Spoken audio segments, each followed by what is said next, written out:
Welcome NEET aspirants, welcome to Firdaus Academy. என்னோட பேர் மஷூதா ஃபிர்தோஸ், உங்களோட டீச்சர். ஓகே, ஸோ இப்போ நம்ம வந்து செகண்ட் கொஷின் பார்க்க போகிறோம் நம்மளோட NEET மேரத்தான் சீரீஸில், which includes physics, chemistry, biology, all the subjects. நம்ம பார்த்துட்டு இருக்கிற சாப்டர் வந்து motion and straight line. சரியா? ஓகே, ஸோ இப்போ கொஷின்ஸ் ஆரம்பிக்கிறதுக்கு முன்னாடி ஒரு டிஸ்க்ளைமர். கண்டிப்பாக நீங்கள் ப்ராக்டிஸ் பண்ணால் மட்டும்தான் உங்களால் நீட் எக்ஸாமை ஏஸ் பண்ண முடியும். So please do not pause, or you can pause but do not stop. You have to revise, repeat, revise, practice. அப்போ தான் நீட் எக்ஸாமை உங்களால் ட்ராக் பண்ண முடியும். Okay, so online CBSE board எக்ஸாம்ஸ்க்காக கிளாஸஸ் பார்த்துட்ருக்கீங்கன்னா ஃபிர்தோஸ் அகாடமியில் அவைலபிளாக இருக்குது. நீங்கள் சென்னை மதனந்தபுரம் போரூர் பக்கத்தில் இருக்கீங்க அப்படின்னா ஆஃப்லைன் கிளாஸஸ் அவைல் பண்ணிக்கலாம். ஆன்லைன் கிளாஸஸ் தூரமாக இருக்கீங்க அப்படின்னா ஆன்லைன் கிளாஸஸ் அவைல் பண்ணிக்கலாம். So let's get started with the second question. So all right, a particle traversed 1/3 of the distance with a velocity v0. சரியா? 1/3 of a distance வந்துட்டு v0 velocityலயே வந்துட்டு ஒரு particle travel பண்ணுச்சாம். சரியா? The remaining part of the distance was covered with a velocity v1, okay, for half the time, and with a velocity v2 for the remaining half of the time. Okay, assuming motion to be rectilinear, find the mean velocity of the particle averaged over the whole time of motion. So ஒரு particle வந்து point ஏல இருந்து point B வரைக்கும் போகுது. Starting point வந்து ஏ, ending point வந்துட்டு B. சரியா? அதுக்கப்புறம் a particle travels 1/3 of the distance with a velocity v0. So அப்போது அந்த டிஸ்டன்ஸோட 1/3 அப்படின்னா அந்த என்டையர் டிஸ்டன்ஸை நம்ம எத்தனை பார்ட்டாக டிவைட் பண்ணணும்? 3 பார்ட்ஸாக டிவைட் பண்ணணும்.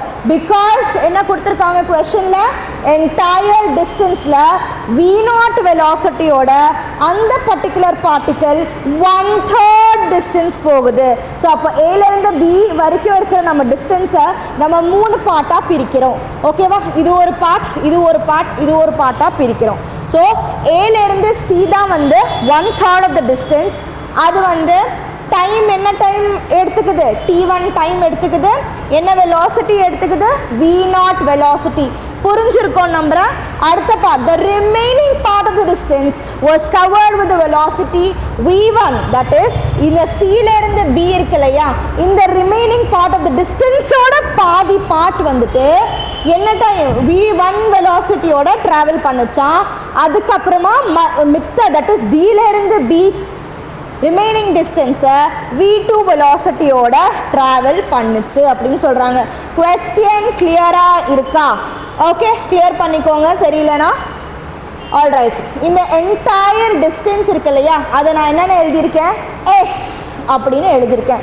ஏலேருந்து பி வரைக்கும் இருக்கிற இந்த பாத்தை வந்து எஸ் அப்படின்னு நான் டினோட் பண்ணியிருக்கேன். சரியா? ஸோ t1 டைம் வந்துட்டு 1/3 ஆஃப் த டிஸ்டன்ஸ் கவர் பண்ணுறதுக்கு பார்ட்டிக்கல் எடுத்திருக்கு. So t1 time, that is 1/3 of the distance என்னவா இருக்குது? ஏசி வரைக்கும் என்ன distance? 1/3 distance. Okay, so time எவ்வளோ எடுத்திருக்கு? t1 டைம் எடுத்திருக்கு. இந்த டிஸ்டன்ஸை நான் எப்படின்னு சொல்லலாம்? என்னோட என்டையர் டிஸ்டன்ஸோட தேர்ட். ஓகே, ஸோ s/3 அப்படின்னு சொல்லலாம். ஓகே, ஸோ பேசிக்கலி s/3 என்னது? s is nothing but distance இல்லையா? So distance is nothing but velocity into டைமா. ஸோ அப்போ என்னோட வெலாசிட்டி என்னவா இருந்திருக்கு? v0 இருந்திருக்கு. டைம் என்னவா இருந்திருக்கு? t1 இருந்திருக்கு. கிளியர்? ஓகே, அடுத்தது இந்த பர்டிகுலர் ஈக்குவேஷன்ல இருந்து நான் t1 எடுக்கிறேன். மேம் எதுக்காக மேம் t1 எடுக்கிறீங்க? எதுக்காக நீங்கள் டீயை கால்குலேட் பண்ணுறீங்க அப்படின்னு கேட்டால் என்ன கேட்குறாங்க? Velocity, mean velocity of the find the mean velocity of the particle averaged over the whole time of motion. So என்ன கேட்குறாங்க? ஆவரேஜ் வெலாசிட்டி கேட்குறாங்க. ஸோ வெலாசிட்டிக்கு நம்மளுக்கு எப்படியோ என்ன தேவைப்படும்? டிஸ்டன்ஸ் அண்ட் டைம் தேவைப்படும். ஸோ அதனால தான் அந்த t1 t2 எல்லாமே நம்ம என்ன பண்ணுறோம்? கேதர் பண்ணி வச்சுக்கிறோம். ஸோ t1 இந்த ஈக்குவேஷன்லேருந்து என்னோட t1 என்னவா இருக்குது?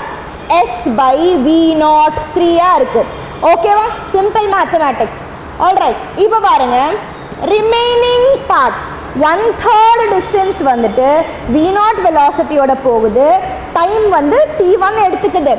அடுத்த ரிமைனிங் பார்ட் சில இருந்து பி வரைக்கும் போகிற டிஸ்டன்ஸ் என்னவா இருக்கு? இப்போ பாருங்க, இது ஒரு s/3ன்னு எடுத்துக்கலாமா? இது ஒரு s/3ன்னு எடுத்துக்கலாமா?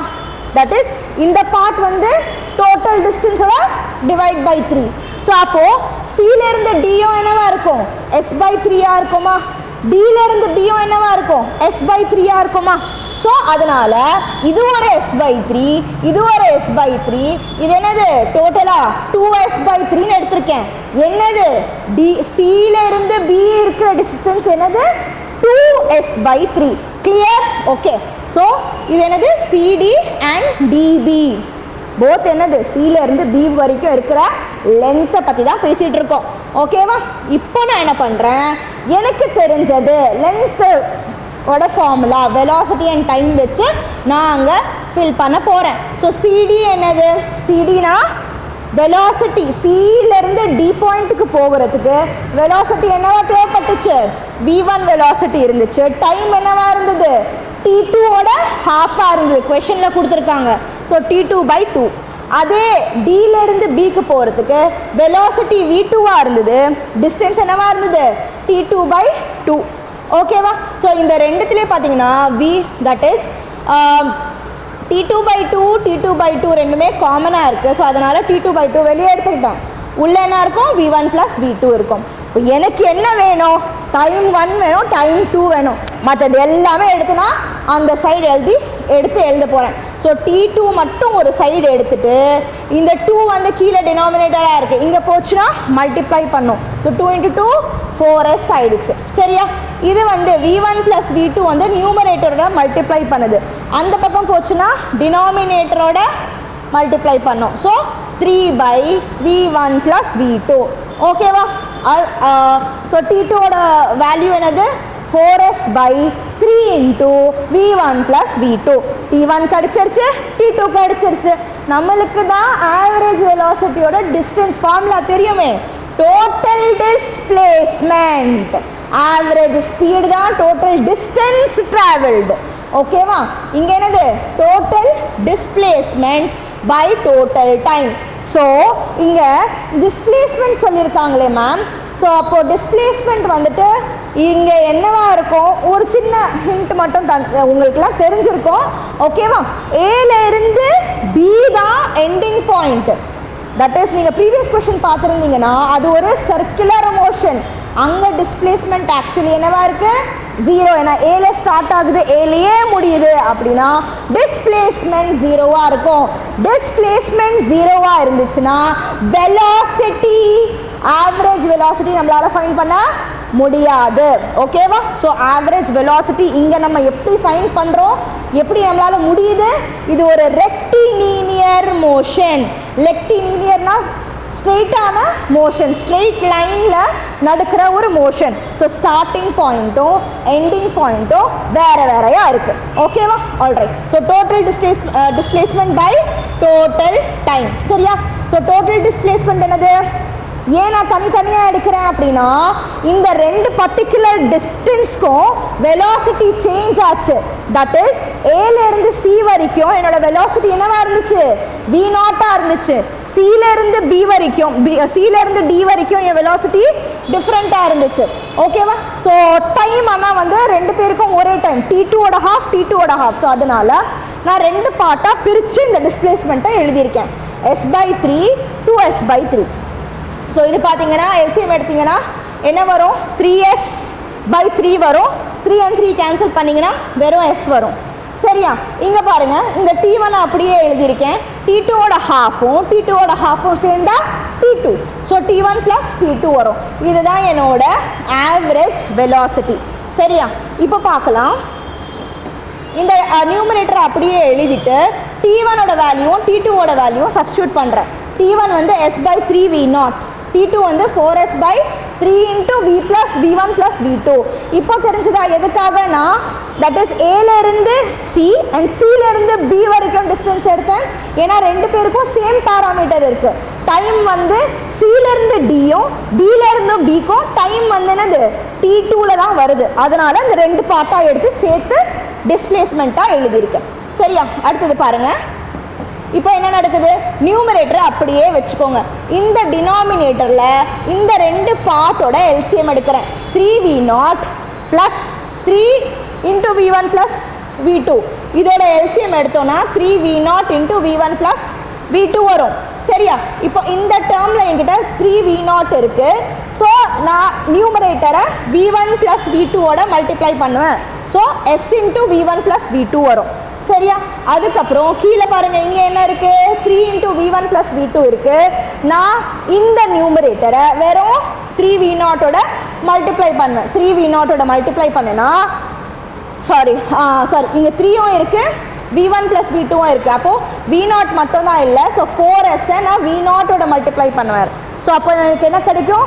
4v0s கிடைக்கும். ஸோ இந்த எஸ்ஸும் இந்த எஸ்ஸும் நான் வந்து காமனாக இப்படி வெளியே எடுத்து இதை வந்து கேன்சல் பண்ணிட்டேன். ஸோ எனக்கு இங்கே என்ன இருக்குது? v1 ப்ளஸ் v2, இங்கே 4v0 இருக்குது. ஓகே, இப்போ denominator usually comes to the numerator. Denominator comes to the numerator. So denominatorோட denominatorரை எடுத்துனா numeratorல எழுதணும். So 3v0 into v1 plus v2 divided by, இங்க பாருங்க இந்த 4v0 முன்னாடி எடுத்துரு, அவ்வளோதான். 4v0 plus v1 plus v2. சரியா? நான் ஆப்ஷன்ஸ் கொடுக்கல. இது ரொம்ப ஸ்டாண்டர்டான ரொம்ப நல்ல கொஸ்டின்ஸ் இதெல்லாம்.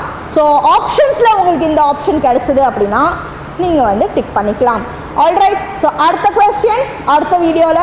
All the best.